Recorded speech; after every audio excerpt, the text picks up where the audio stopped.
A young Moabite woman just made the most irrational decision in human history. She's choosing poverty, exile, and potential starvation to follow a bitter old woman who has nothing left to offer. Today, we're exploring God's irrational, self-sacrificing love through three biblical texts: Ruth chapter 1, Isaiah 53, and the Song of Solomon. By the end of this episode, you'll understand how divine love operates beyond human logic and recognize the patterns of sacrificial devotion that echo throughout Scripture. So let's dive right into this with Ruth's story, because honestly, what she does makes zero sense from any practical standpoint. Right, and the page content shows us just how desperate the situation was. According to the biblical text, this takes place during the time of the Judges, which was characterized by social and spiritual upheaval. There's a famine in Bethlehem, and here's the irony: Bethlehem literally means house of bread, yet they're leaving because there's no food. Wait, so they're leaving the house of bread because there's no bread? That's like leaving McDonald's because they're out of burgers. Exactly. And Elimelech takes his family to Moab, which the page content notes was often viewed as adversarial to Israel. So they're not just leaving home, they're going to enemy territory. Then tragedy strikes, Elimelech dies, leaving Naomi with her two sons. And it gets worse from there, doesn't it? Much worse. The sons marry Moabite women, Ruth and Orpah, but after about 10 years, both sons die too. So now Naomi has lost her husband and both sons. She's left with these two foreign daughters-in-law in a land that isn't her home. So she's basically lost everything. No wonder she decides to go back to Bethlehem. Right, and here's where it gets interesting. The text says she heard that the Lord had come to the aid of his people by providing food for them. So she starts the journey back with both daughters-in-law. But then Naomi does something that shows real love. She tells them to go back. Wait, she's pushing them away? That seems harsh. Actually, it's the opposite. According to the page content, Naomi says, "Go back, each of you, to your mother's home. May the Lord show kindness to you, as you have shown to your dead and to me." She's thinking about their future, not her own needs. Two widows wouldn't have had an easy life in those days. So she's being practical. But Ruth doesn't listen, does she? No, and this is where we see something that defies all logic. Orpah takes the sensible advice and goes home. But Ruth, the text says she clung to her, and then she makes this incredible declaration. This is the famous "where you go, I will go" speech, right? Exactly. Ruth says, "Don't urge me to leave you or to turn back from you. Where you go, I will go, and where you stay, I will stay. Your people will be my people, and your God my God. Where you die, I will die, and there I will be buried." That's beautiful, but also completely irrational. She's choosing poverty and uncertainty over security and family. And that's exactly the point. According to the page content from gotquestions.org, Ruth cared enough for Naomi to forsake her homeland and help provide for Naomi with no guarantee of security for herself. This is love that operates beyond human logic. So you're saying this irrational love is actually a reflection of something divine? Absolutely. And we see this same pattern in Isaiah 53, which was written more than 700 years before Christ, but describes the ultimate act of irrational love. The page content describes the suffering servant as a man of suffering, acquainted with grief. How does that connect to Ruth's story? Well, both Ruth and the suffering servant choose sacrifice without any guarantee of reward.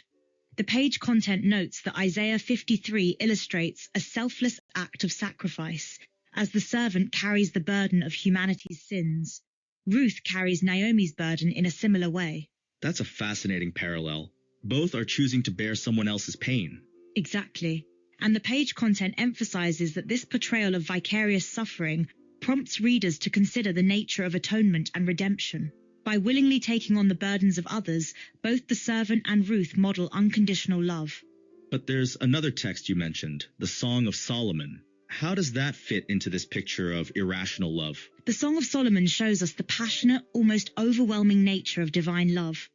According to the Reformed Baptist Seminary page content, there are more variations in the interpretation of Song of Solomon than any other book in the Bible. It's been called the most obscure book of the Old Testament. Why is it so hard to interpret? Because on the surface, it appears to be erotic love poetry. But the page content notes that interpreters have traditionally viewed it as a portrait of Yahweh's love for Israel or Christ's love for the church. The allegorical interpretation has prevailed for centuries. So it's using human passion to describe divine love? Right. The page content explains that describing the divine-human relationship in terms of human love follows Israel's tradition. Isaiah, Jeremiah, and Ezekiel all characterize the covenant between the Lord and Israel as a marriage. That's pretty bold, using romantic love as a metaphor for God's relationship with people. It is bold, and it shows us something crucial about divine love. The song includes this powerful line: "The passion of love bursting into flame is more powerful than death, stronger than the grave. Love cannot be drowned by oceans or floods. It cannot be bought, no matter what is offered." Wow, that's intense. Love more powerful than death? And that brings us back to Ruth and Isaiah 53. According to the Oxford academic source, Ruth is a model of agape, while the song represents eros, yet both make declarations of love that are unparalleled elsewhere in the Bible. So we have different types of love, but they're all pointing to the same divine reality? Exactly. The Oxford source notes that in these texts, the divine is known primarily in the context of human relationships. God's love isn't abstract, it's revealed through concrete acts of devotion and sacrifice. But here's what I find really interesting. Naomi herself seems like an unlikely witness to God's love. She's bitter, she's lost everything, she even changes her name to Mara, which means bitter. That's such an important point. The page content shows Naomi saying, "Don't call me Naomi, call me Mara, because the Almighty has made my life very bitter. I went away full, but the Lord has brought me back empty." She's basically saying God has ruined her life. How is that a witness to divine love? Because her bitterness becomes the backdrop against which Ruth's love shines even brighter. The page content from Finds.Life Church describes this as a story riddled with grief but written by the love of God. Naomi's pain doesn't negate God's love, it reveals it through Ruth's response. So God's love isn't dependent on our circumstances or even our faith? Right.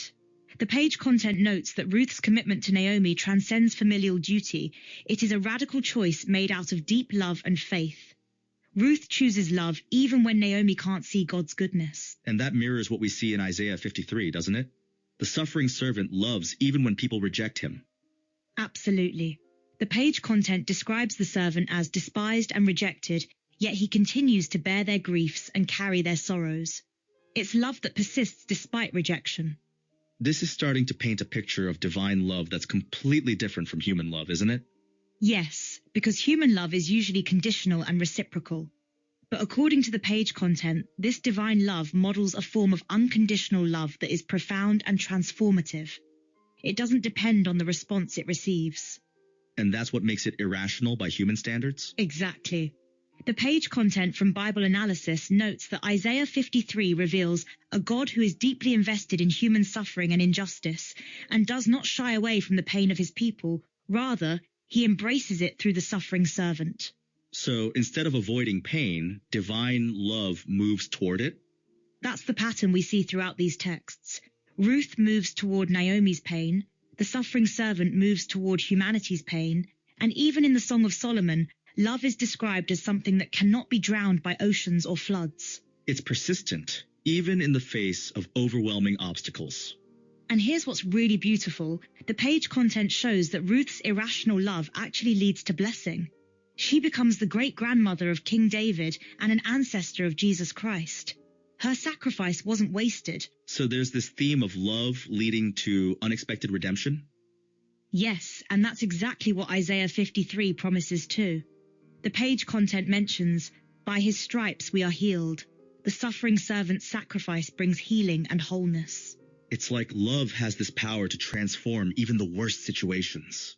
The page content from Calvary Assembly puts it perfectly. The sacrifice of Jesus does more than forgive, it transforms. This isn't just about feeling better, it's about fundamental change. And we see that transformation in Ruth's story too. She and Naomi go from being impoverished widows to having security and purpose.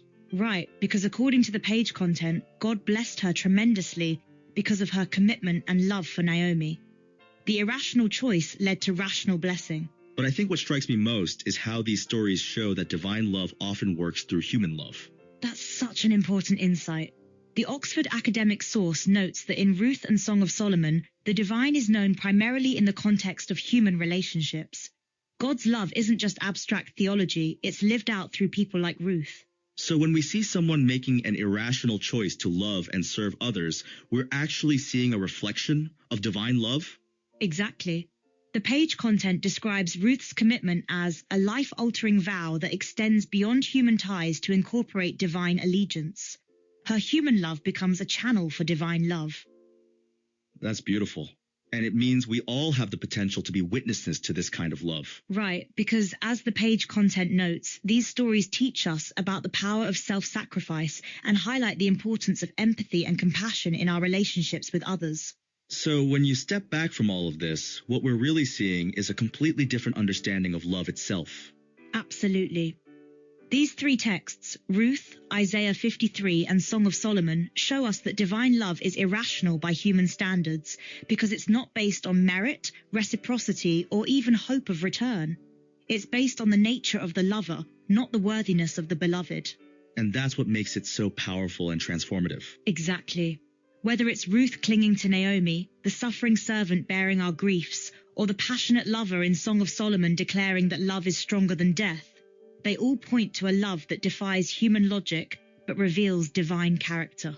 Here's what I want you to remember from today's episode. The next time you see someone making what seems like an irrational choice to love and serve others, you're witnessing something sacred. You're seeing divine love made visible through human action. And remember Ruth's words to Naomi, "Where you go, I will go."